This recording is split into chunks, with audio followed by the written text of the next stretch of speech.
I try to do my best to provide for my wife and 2 kids, 3, 5, as well as my MAL, and would like to think I am doing a decent job. Over the years, I worked to improve our family's living situation. Not only did I complete another bachelor's and recently master's in a STEM-related degree, I at the same time worked 2 full-time jobs, while completing my second bachelor's, and put my wife through school as well. She completed a degree where she could make good money, 60-70K/year, in a healthcare field that always has jobs available. But with the birth of our 2 kids, she has since gave up on her career to be a sum for the time being. At first it was a struggle while I was finishing up my master's. Once I completed it, after our youngest turned 3, my career took a jump up and we are now able to afford our single-income household in a more feasible manner. We're far from rich but do okay for a single-income family of 4, a little north of 150K base bonuses. The past year life was overwhelming per my wife, so even though I now work 75% from home, I budgeted to hire a daytime nanny to help her around the house with 1 child while the other is in school now. My day starts every day around 5:30-6 am. I get the house ready for the day before the nanny comes at 8 am.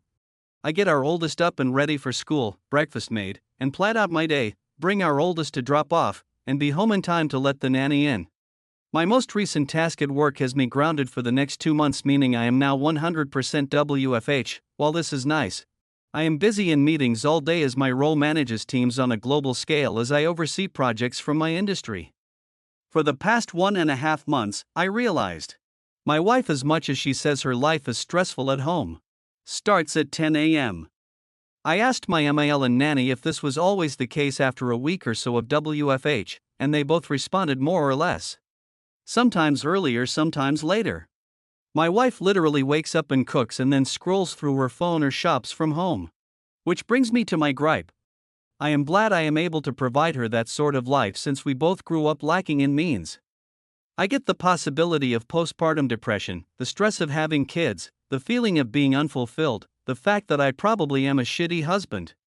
But for what it's worth, everything is taken care of and then some. I manage the house's finances. She claimed she was too busy to do so, pay all the household bills.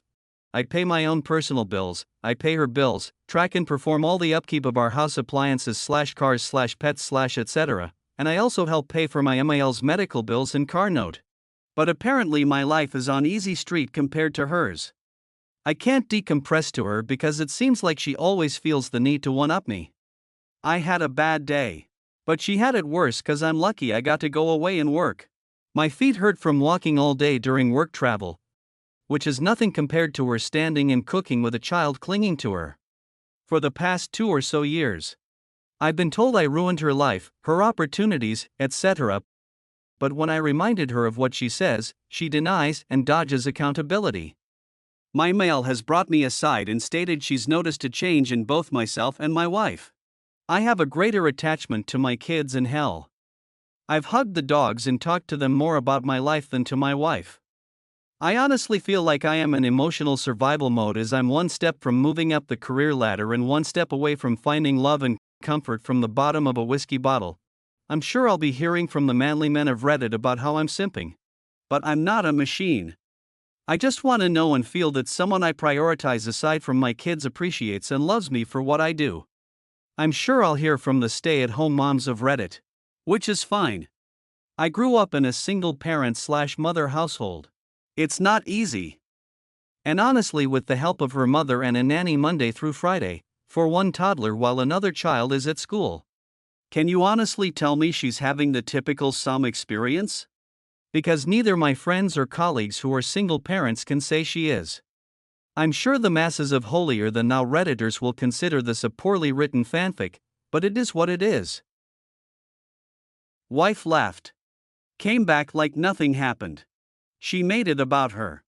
Nothing's changed. I'm continuing to be suffering mentally knowing nothing will change while trying to keep it together for our kids. Lots of takeout. The day after she packed up and left, my wife attempted to come back and take the kids with her to her sister's. Naturally, I was against this, and thankfully so was her whole family, including said sister. Not only was it not fair to our kids for her to sweep them away into a home that's not theirs, but to put that financial and housing stress on the rest of her family. since she doesn't work and her sister and her family, husband and 3 kids, stays with their dad in the house they grew up in. After a little over a week of being away, I guess she cooled off, so she just decided that it would be fine if she walked in the door with her bags as if she just came back from Target. She came into my office while I was working and angrily stared at me while I sat on a conference call meeting with my team. And I couldn't just jump off as this is a busy time of the quarter for us.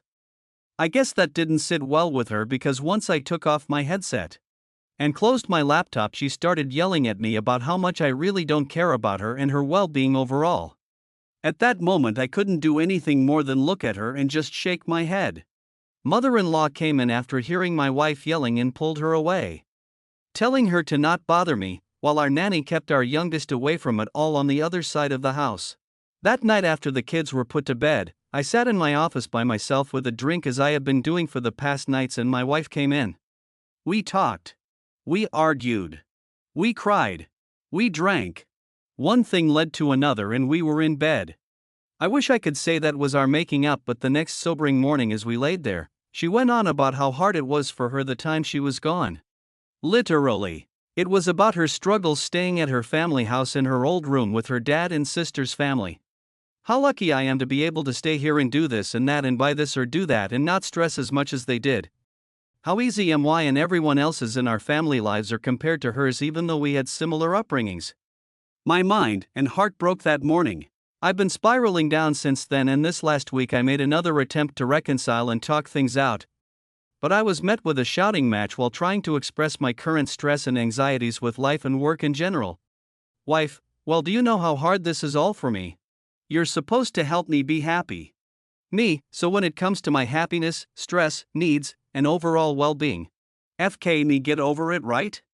Wife, we all have our own problems, you need to figure it out and get over them. I don't know who the woman I am at home with is, but that wasn't the woman I married and vowed to spend my life with and raise our kids together. Since that conversation, I've been noticeably distant with her. I've been sleeping in my office or on the couch or with my kids in their bed after putting either one of them to sleep. Still doesn't change her starting her day at 10 a.m. and sitting on her phone talking to her mom groups between cooking meals with the kids in both mother-in-law and nanny's care. Nothing has changed, and I doubt that anything will change. Sadly, I think even if we got a divorce, nothing would change or feel different anyway, since during my wife's leaving the days seemed like any other day except with a little more takeout than usual. My main fear there isn't that I wouldn't just lose my wife, I'd lose my kids in the process. So I guess it's sad to say the grand finale to my story with, like a lot of men and some women I've talked to here, I'll just continue to smile and suffer in silence. Post-birth, our kids' pediatrician's office gave my wife those postpartum depression screening forms. And during the time of both she scored pretty high and was suggested to see a therapist. With our second child she scored significantly higher, and I should say I made an effort to get her the help she needs. She refused, so entered mother-in-law and nanny for support. I know what people will say/think, but this is one of the reasons I am not 100% ready to just give up and file our life together away. Also, I know silently suffering in the near and long run of our kids' future will not add to a healthy atmosphere, but neither would a bitter and hate-filled divorce. I know some have compared it to the ripping off a bandage, saying it'll hurt at first but that pain goes away. But I'd rather try to spare my kids thinking that their parents ended up hating each other because of them or something along those lines. I've told a few PPL I talked to in DM since my last post, a little more insight on my personal life. Prior to my promotion I was a PM managing teams and budgets, so out of habit I planned for a lot of what-ifs. That being said, I made a number of contingency plans if sadly things went south. So, yes, I have talked to a lawyer, 3 actually. Know our rights and what each of us are entitled to. Have a draft settlement created and on hold until I feel I need to use it. I know what I want and am willing to offer more than what is fair for our kids' well-being, but also have a plan if we end up going to court. It's 100% on me that I'm suffering in silence, but I'm too stubborn to just give up, so while I am venting, I don't expect anyone to feel sorry for me. I endure it to keep the norm our kids know, ensure my MAL's treatments go uninterrupted. And of course the hope my wife would finally be open to give therapy a shot and climb together to a better place. After a hard push from our family via an intervention, my wife and I finally attempted to go to marriage counseling. I'm sure many of you can guess how well that went. Blame, tears, regrets, gaslighting. With a side of I am the reason for her life being ruined and horrible. Again. Just this time in front of a licensed therapist instead of Reddit or mom groups.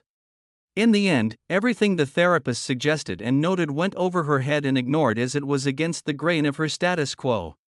One thing I guess worth saying was the therapist asked if she could recall when she last truly felt happy. Her response was about 12 or so years ago. Please note, 12 years ago she was still in her 20s. Childless. Living with her ex.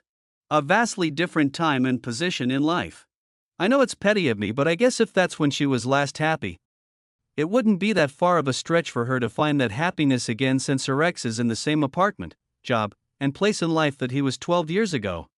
Which is fine, if that's how you want to live life. I try not to judge, but in my 40s with kids, going clubbing 3 to 4 days a week is not my jam anymore. And of course, I don't want my kids around a mom and company who drowns themselves in White Claws. To add, I know some will ask, I know, and can confirm she hasn't physically cheated on me but can't confirm if she did emotionally, if that's the right term. After said therapy session I checked all her phone records and didn't see anything out of the ordinary, but I also didn't bother to check apps like IG or Snapchat. I know I'm probably boring, but shout out to all the Costco dads whose Sunday Funday includes making rounds with kids for samples. The following weekend was Father's Day, and this year is expected not that big of a celebration as it is for many dads out there. Our family got together to celebrate with a barbecue and just simple family time, and my wife treated it like any other day. Sleep in. Get up. Cook. Phone. During said family barbecue my wife said she felt ill, so she sat around most of the day while the rest of the family as a whole made the experience enjoyable. When everything was set up and the family all sat at the table, her parents and sister's family, my mother, our kids, admittingly it was a great spread, nothing extravagant but just a great meal for everyone.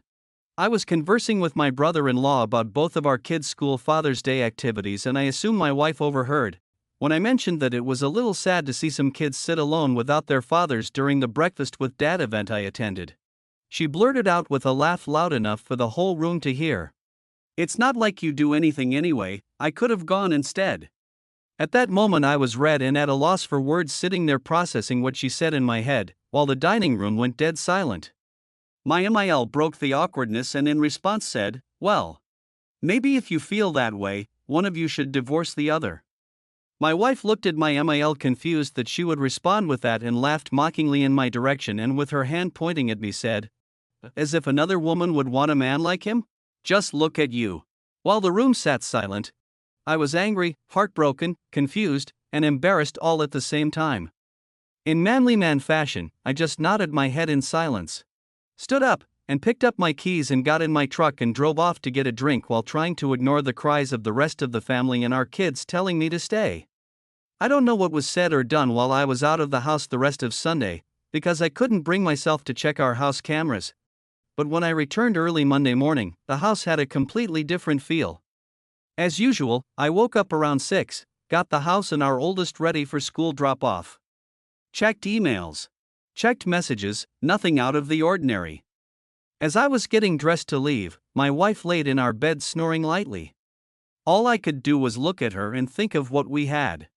And now lost. I've decided. I'm done. I can't do this anymore. I texted my lawyer that morning to move forward with serving her. Fast forward to last week, she was served at our home, reminder to people I had no choice but to be there because I work from home. She had, I guess what you could call a mini meltdown and came into my office screaming how could I do this to her. Her mother intervened, and that was met with me supposedly turning her whole family against her. But I digress, I probably would have felt bad if it wasn't immediately followed by the rest of her week acting as if she's been this active and attentive wife and mother the past few years. Sure, people can say she's making an attempt. But she's made many attempts and historically we fall back to where we've been. For those curious, I am aiming for full or at least majority custody of our kids. I already and will continue to cover all the expenses for our kids, insurance, tuition, both of our kids will be attending private schools come fall, medical bills, etc. My MIL has given me the courage and strength that helped supplement my own mother's support throughout this. Basically, she is what I hoped the kind of mother/wife my wife would have been to our kids and me. Out of respect for my MIL as well as per my own mother's shared wishes, I will continue to help oversee and contribute financial help if needed during her treatments. While some may feel I should cut their whole family off, I know the hardships pushed onto a family while dealing with cancer, and have dealt with it firsthand as a family member and care provider on both sides of the desk. All in all, I'm prepared to go to war if needed, but I just want a clean, no-fuss divorce. My wife has no alimony coming, so sorry for the Redditors. And mommy gang Facebook groups saying she needs to divorce me first and get that sweet, sweet alimony money. 1. We live in a state that does not typically enforce alimony. 2. She has a means of gainful employment immediately. 3. To help curb any possible problems, I will cover her insurance and bills until either divorce is finalized or when she gains full employment. Second story. Not enough info. I've, 22M, been with Nicole, 25F, for a couple of years now, and she's always liked survival stuff and weaponry and all that. I absolutely don't. Really, really bad experiences with knives when I was younger, and Nicole knows about them. We both love Halloween and usually throw a party, dress up and goof around, cook up pumpkin seeds, and watch movies. Anyway, the point is Nicole loves doing tricks with her knives, like 5-finger fillet, flicking it open and closed, twirling it, etc., and she'll do it when we're watching a show or movie together, forgetting that I've asked her please not to. Or she'll buy a new one and show it off, asking if I wanted to give it first bite, and pout when I say no. 2 days ago she was playing with it again and I asked her why she keeps forgetting, and she said, "Wow, okay, don't insult my intelligence again."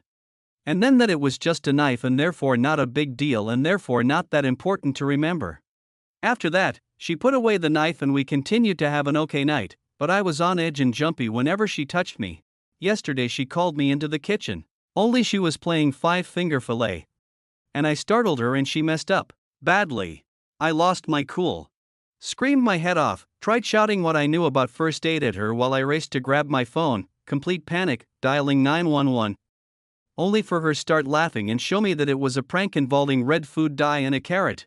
She had a nice laugh about how I would have known it was a joke if I wasn't so squeamish about knives, that it's proof I need to get more comfortable, that anyone with passing knowledge knows that it doesn't look like that when something like that happens. She kept explaining how she did it, how she practiced, how she could show me, but I didn't even answer her. It was like my head was underwater and my heart was beating out of my chest. Just moved on autopilot and grabbed my keys and drove a few blocks away before pulling over to breath. Nicole tried to call me and the first thing I said was it wasn't funny at all, and she asked, "Are you crying?" Then I hung up on her. She kept texting me, saying she was sorry, that she didn't think I'd react so badly to a joke, that it was just meant to be good fun in the Halloween spirit. I ignored her. I texted her after that I was home but ignored everything else. This morning she sent the picture of the props to the group chat with a few of our mutual friends, and they chimed in saying it doesn't even look real. I've muted the chat since and I'm wondering if I have a leg to stand on before I go back and apologize. I did reach out to Nicole again yesterday to talk, and I went with the intention of standing my ground and explaining things so she could understand my side. She greeted me with thanks for gracing me with your presence and asked if I was here to act my age and talk like an adult. She slammed the door behind me and pointed to the couch so we could discuss things. Nicole opened with my reaction was unreasonable and completely out of line considering the situation. I said that things need to change because that prank wasn't okay at all and she knows I have issues with knife violence. And I asked what was funny about the prank. She interrupted and said that ultimatums aren't part of any relationship, so I said I don't think this is working out for us. I don't think we're happy together. Nicole froze at first and I started to explain that the knife thing and our respective stances being so different is not fair to either of us. But she repeatedly asked, "So you're going to break up nearly 3 years just because of this?" I tried to tell her it was more than just this, it was everything else. It was that she keeps forgetting and triggering me. That she loves playing with them but it upsets me. But she started talking over me and yelling that apparently I think she's an idiot. And that I'm the best actor in the world because she never knew I felt so horrible, and that maybe I should call the cops on her for abuse. She grabbed her cell phone and offered it to me again and again, saying go on, call, but when I said we just need to talk, she interrupted with no you won't because I know, we both know, no cop is going to arrest me for a joke. Also I'm not very tall 5 feet 9 inches and she's only 5 feet 6 inches but she was standing right in front of me while I was seated, so I couldn't get up without moving her. After throwing her phone on the couch next to me, she stormed into the kitchen shouting that she should get rid of all her knives because I'm so terrified. She threw a few into the sink and then the whole block of knives into the trash, the whole time asking what about this one? Too sharp? Too scary? When I flinched at the noises she said, oh, do you feel threatened? How do you think I feel when I have to defend myself against your feelings?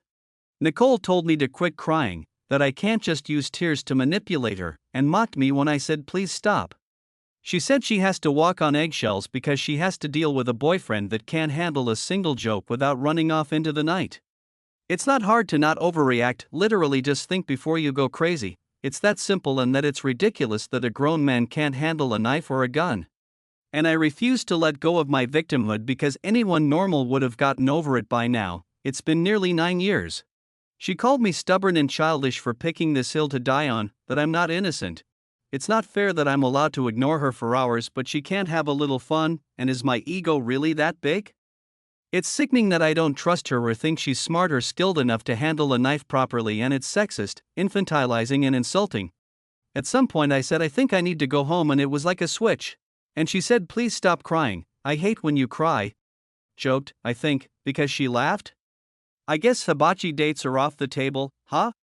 And I should probably take the knives out of the trash now, shouldn't I? She apologized and said since it means so much to me she'll put in more effort. She admitted that I'm such a sensitive guy that if she stopped doing everything that made me uncomfortable she wouldn't be able to do anything. She pointed out that I cried watching my girl the other day as proof that I'm overly emotional, and it made sense that she thought I was just being my normal self. But she was sorry for not realizing sooner it was really upsetting me. She promised she would do her best not to bring the knives out when I'm around. Nicole hugged me and told me to let go, we can get through this, there's nothing we can't get over, and asked for a chance to start over, fresh start tomorrow. It's stupid but I just said yes. I wanted to go home, get out of her house and leave while she was still acting nice, and I didn't hold my ground. I feel like an idiot and a coward. I got home and puked and couldn't get to sleep again. Today Nicole came and dropped off lunch and coffee for me, gave me a kiss and said she loved me. And all the old ladies in the office were gushing about how cute we are together. I'm going to reach out to one of the guys I'm closer to and the friend who set us up to find out when Nicole got so into knives. Because I remember about 7 to 8 months and it was shortly after the camping trip, and it was Nicole's birthday that she asked for a specific knife as her present, so at least then.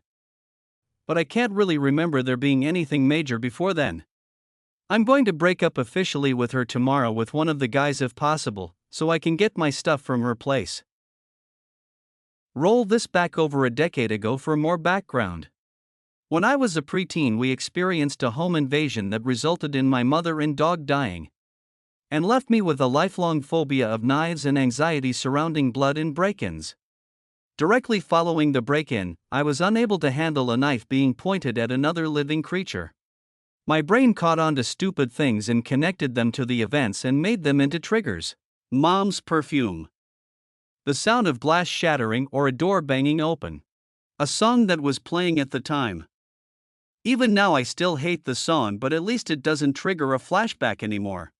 Blood on beige carpet featured prominently in my nightmares.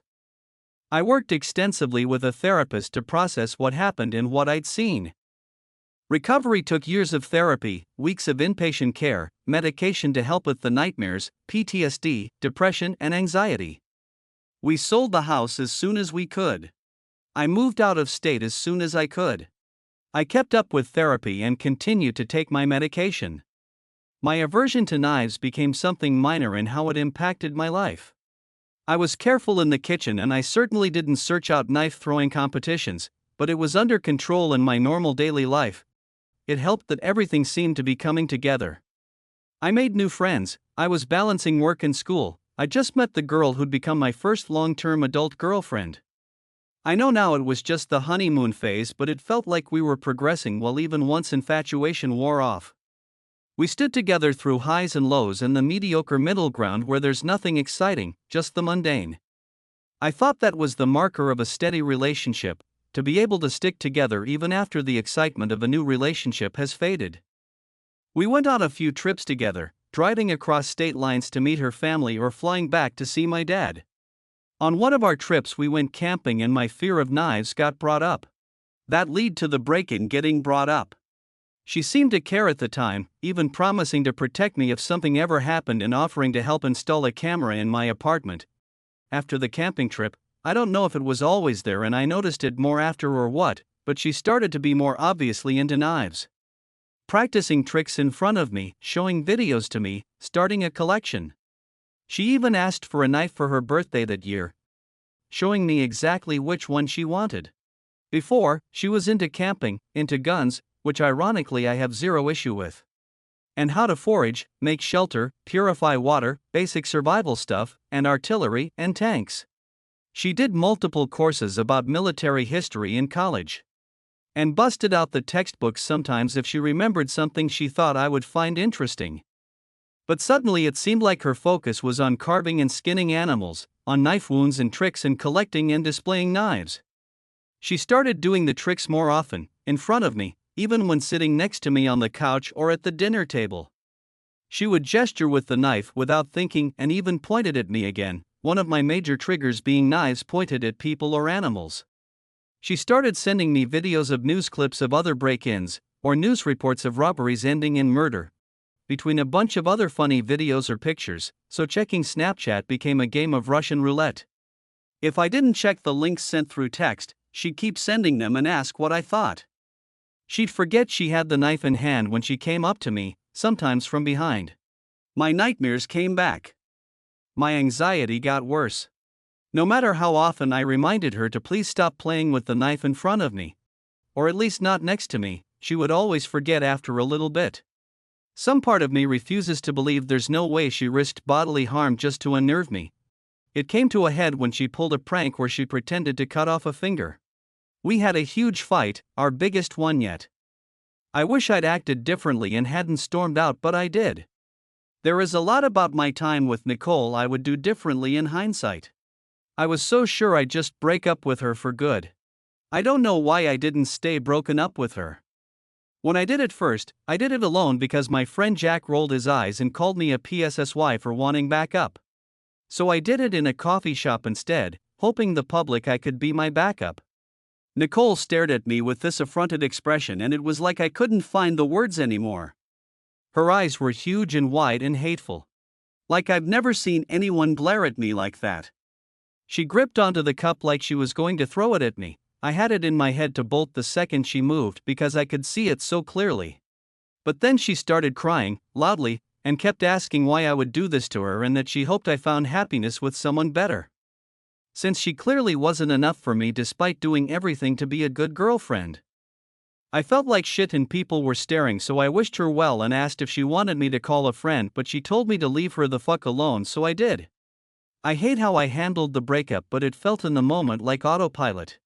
In short order, I lost the support of our mutual friends who would become my only friends during my relationship with Nicole, which I understand as they knew her for much longer. Jack actually confronted me and called me a piece of shit for embarrassing her like that in public, calling me trash for leaving her sobbing alone and not even offering her a ride home. He wouldn't listen to my explanations and said I could excuse myself, but everyone now knew what kind of guy I really am. People at work mentioned how sad it was that we broke up. I didn't feel like it was the place to explain my reasoning, and after the confrontation with Jack I didn't feel like I had a right to. I felt like crap. Like a shit person, and I felt numb. I tried to move on, to find a new normal. After about a month of us being broken up, she called me and begged for me to come over to help her. She was scared she'd hurt herself. I went to her immediately. I held her all night, helped her wash her hair after days of not being able to bring herself to. She admitted she'd done a horrible thing and that she couldn't stand how she treated me, that she wished she could go back and change so we could still be together. Didn't know how to address that, so I just stayed with her the whole night. And the next day at work she came by to drop off a homemade lunch and to thank me for being there for her. I stupidly let myself get sucked back in. I get that it's my fault. Coffee in the morning became dinner and drinks out became movie nights and going to shows and flea markets together because we still had similar interests. One time she even noticed a booth with knives and directed us away, and while yes it wasn't necessary as I could see a knife display and not be freaked out, it was a nice gesture because before she would have gone there and either bought one herself or asked me to buy it for her. One of multiple changes that made me think maybe she was truly making an effort. That at the least maybe we could be friends again. I started to get invited back into the group somewhat. 2 months later she kissed me. We were both drunk and it didn't go any further. I didn't talk to her about it because I thought she didn't remember, but then she approached me to ask if there was any salvaging us, if she'd proven that she was different now and things would be better. I thought maybe. I stayed, because she really had been so sweet, it was like starting over, and we got back together. I was permitted back into the friend group in full, though Crystal had stopped talking to everyone and Jack still refused to talk to me. And while it was awkward at first, soon enough we were acting like we'd never stopped being friends for even a minute. It felt so good to go back to normal, it was like a weight off my chest and like I could breathe again. It was nice for a while.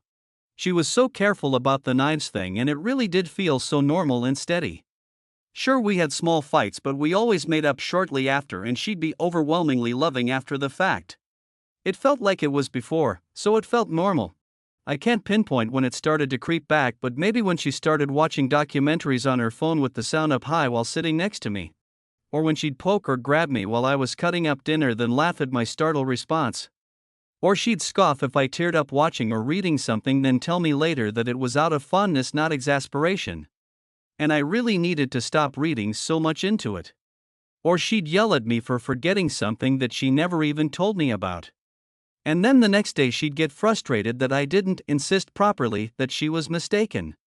Like it was all small things that on their own weren't even that big of a deal and I didn't feel like I could just speak up about it or else I was nitpicking her. In hindsight I was making excuses and clinging to when she was nice to me, trying to do anything to make sure we just stayed happy and without bumps. Part of it was that I knew now that I'd be alone, that no one would understand why I'd throw away a good relationship. That being with her was the best thing that could ever happen to me. We moved in together 4 months after our getting back together. She was hinting around that it was the only way to prove to her that I'd forgiven her and that way we could move on and be happy. She insisted I move into her place because it was easier to move an apartment into a house than the other way around. It constantly felt like she was dangling that night where she was suicidal over me, like one wrong move from me and maybe the next time she wouldn't call for help. When we had fights, she paced through the house flicking a knife, looping from the bedroom to the living room to the office, or said every single argument was really due to the fact I was holding a grudge over the prank. And that we wouldn't be arguing if I just grew up and stopped taking out my trauma on her. She'd tell me not to piss her off because it would be too easy for her to make a mistake and no one would think twice about what happened. A few times she'd gone on a rampage and overturned tables and threw glasses into the sink and dishwasher. But then she started crying, loudly, and kept asking why I would do this to her and that she hoped I found happiness with someone better. Since she clearly wasn't enough for me despite doing everything to be a good girlfriend. Or she'd just wake me with a kiss after making me sleep on the couch as if the night before never happened. If I asked about the night before, the fight would start all over yet this time it'd be my fault because she was trying to move on but I was holding a grudge. The following nearly 10 months were the most terrifying, anxiety-riddled period of my life, and I only had myself to blame. Coming home from work I puked my guts out more than a few times on the way just because I didn't want to go back to her. I felt trapped. She threw away the blanket my mother had knitted me for my crib because it was dirty. It wasn't dirty. It was a knit blanket that had been repaired repeatedly and hand-washed frequently, so she'd accidentally put it through the wash and destroyed it. Then bought a completely different throw blanket as a replacement and got mad when I didn't consider the matter resolved. She pulled another prank, this time with a fake positive pregnancy test, and berated me for not being overjoyed because I immediately started panicking about the cost, bringing up a child in our dysfunction, and handling the stress, rather than being excited. I feel like she wanted me to be happy so that she could crush my joy, and so was angry that I didn't play to her expectation. That night she threatened me with the knife, pointing it at me and saying she should just snip me right then since I didn't want to have kids with her, and then held me as I sobbed because I went into a panic. I didn't want her touching me, but I didn't know what else to do but let her in to apologize to her. Another time she put the knife to her own throat during a fight and said I clearly want her to kill herself. And didn't stop until I screamed at her begging her to stop. Sometimes when driving she'd start speeding and swerving, or closing her eyes while on the highway, and saying my fear meant I didn't trust her. Nicole just kept getting worse by the day. I remember waking up one morning with a moment of clarity. I knew she'd eventually kill me. I was sleeping next to my murderer. It still wasn't enough to push me away. Escaping her orbit seemed like too much, more than I could handle. Everything I had in me was focused on just surviving day to day. I never knew if she'd break up with me on a whim or pick a fight or be constantly pushing me closer to a panic attack all night, or if she'd flip and be so sweet and caring. I felt like every day was Russian roulette hour to hour. Every word I said or action I did or didn't do a chance to start a raging fight. She tossed out my antidepressants and anti-anxiety medication one night, and then during the resulting argument she made a big show of forgiving me for raising my voice. I shouldn't have done that, I have no excuse, and then helping me call in an emergency refill. For weeks after, because I said I wanted to break up during the argument, she would ask if I was going to try to run away every time that something went wrong. Takeout order wrong? I spilled a cup of water? Streaming service not working immediately? Oh, don't get your panties in a twist and run off, and do I have to worry about you leaving me over this mistake, too? Eventually that tapered off, but maybe once a month during a fight she would tearfully go to our friends and ask them to mediate, then during the meeting say that I kept threatening to leave her again over nothing and how scared she was of losing me when she didn't know what set me off. More than a few times she showed me texts from them where her friends were saying how she deserved better and didn't need to put up with me, but she'd tell me I don't listen to them because I love you anyway. She'd slap me and push me during arguments. I could never do anything right, because even doing what she wanted without argument or not looking her in the eye could be enough to send her off the rails. Sometimes as a joke, just in general, one of our friends would pull out a little pack of tissues and hand it over to me in case I'd run out, or make a production of hiding the butter knife at dinner under the napkin. It was humiliating, but if I spoke up, suddenly I was oversensitive, an embarrassment, no fun, and I had to learn how to deal with adult friendships and jokes, and they'd ask her how she could stand it. As a result, I didn't spend much time with them either.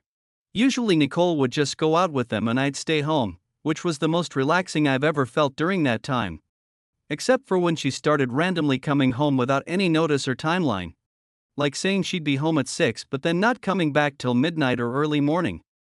Or saying she'd be gone until 10 and coming early back at 2 or 3, or randomly calling the house phone to make sure I was home and getting angry if she even thought I sounded breathless, accusing me of having left. She started hinting around that marriage would be the logical next step and I was insulting her by not having proposed yet. Then she bought an engagement ring with my credit card and started showing off to all her friends how perfect my choice was. I didn't want to marry her. I felt bad for not wanting to marry her. I wanted us to be happy, and maybe giving her the wedding she wanted would help. I didn't want to marry her. In all those months I never went to sleep feeling safe. And said we were done for good, only for the next day to blow up my phone begging me to talk this out or have her friends encourage me to swallow my pride and go back. In hindsight, it's sickening how long I let this go on. In the moment it was just about all I could think to do. I often woke up with nightmares which would in turn piss her off and set her off in a mood for the next day. But if I suggested sleeping separately, she would rage about how I was calling her a shitty girlfriend / fiancé / etc. I started to keep a notebook at work and just writing shit down. Things she'd done or said, incidents, and what I'd done to set her off. It helped me feel more sane, and also more like a fucking moron because I could read back on times she actually hurt me and I still hadn't left. Every time I thought about leaving I felt sick inside. I'd lose every social contact I had. I would have to find a new place to live. I'd have to bar her from my workplace, but they can't do anything without a restraining order, and that itself felt like a hurdle too. I dropped all my old friends in favor of her and felt like they'd refuse to even talk to me again. I was the idiot that let her back into my life and rekindled the relationship, despite overwhelming feedback. I was stupid enough to deserve every bit of what was happening, and too dumb to deserve to escape after wasting my previous chances. I hated myself and had frequent fantasies of just ending it all. The worst part wasn't the anxiety and terror though. It was when she was sweet and caring. For example, she always went all out for my birthday or anniversaries or Christmas, with thoughtful gifts. Except for the year where she kicked me out for the evening after throwing some decorations at the wall because they stopped working. For which she blamed me because I put them up. She was sweet and gentle one day, or even for a week or two, only to slowly start ramping up the tension until she exploded yet again. She had an uncanny ability to blame me in ways that made me feel responsible for her emotions and for forcing her to react violently. When we drove out to visit my dad for Easter, things started to change. Dad was concerned about how quiet I'd become and that I hadn't come for Thanksgiving or Christmas or even called on NYE like I used to. That I looked tired, unhappy, and thin. Nicole was on her best behavior the whole time and even left her knives in the car. Even tried to get everyone to focus on the engagement ring, but Dad still saw something was wrong. For 3 weeks after, he kept trying to contact me, but she wouldn't let me talk without her in the room, and she checked my phone anytime she left me alone and checked the records online to see if I had deleted any calls. Eventually I managed to get a burner phone and hid it at work, which allowed me to talk to my dad freely. He flew over with my uncle and they helped me gather my stuff from her house. When Nicole started sobbing and begging me to stay, my uncle kept her from the kitchen knives and had his phone ready to call 911 if she tried to hurt herself or us. When Nicole started to insist I was taking her stuff too, even though I was only taking things either I brought with me or I bought for me, I just let it go. She got to keep a few sentimental items of mine and the loss hurt still, but the most important ones I was able to take. Like I was able to get all my documentation and cards out of her house. I didn't even bother with the ring. It was just money and she was already acting up. Uncle drove my car home while Dad had me fly with him. I'm ashamed to admit that the months directly following the breakup were almost worse than the time I spent with her. Because I was out of survival mode and I couldn't force myself to function the way I used to. I felt like a parasite on my father, unable to get my shit together, falling apart over nothing, being so volatile it frightened me. I'm in therapy again. Sometimes I feel better, like I can see a way forward. But then I feel like I'm back in the thick of it and I'll never go back to normal and I'm permanently broken. Worse, every time I cry or get triggered or have a flashback, I can still hear her voice in my head calling me over emotional and too sensitive. That I'd be fine by now if I just got over myself. That what I went through wasn't that bad. She sent mail to my dad's house for a while, threatening letters and pleas for me to see reason and stop overreacting. Pictures of us that were sentimental, guilt trips. At first I couldn't get a restraining order right away against her because I moved, something about the jurisdictions and courts. But when she sent those letters it helped at least make sure she couldn't continue to contact me. I found my old laptop a while ago and it had the password pre-populated. It wouldn't leave my mind, especially when I read what people were saying. Right now I'm just rambling to get my head straight, to be honest.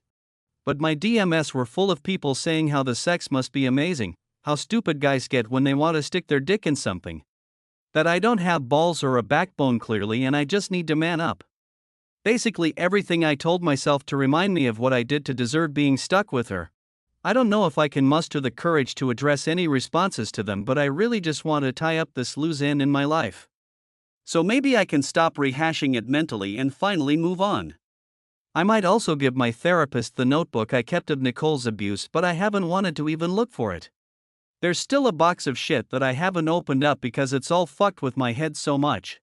What I wish I knew at the start of all this shit was that any amount of genuine discomfort isn't an acceptable price in a relationship. You're allowed to stop giving them more chances even if they're trying and seem sorry. You're not obligated to help people change, even if you love them, even if they do slightly better. Thanks for listening everyone. If you enjoyed today's story, make sure to give this video a thumbs up and subscribe to Red Relationships to never miss a future upload.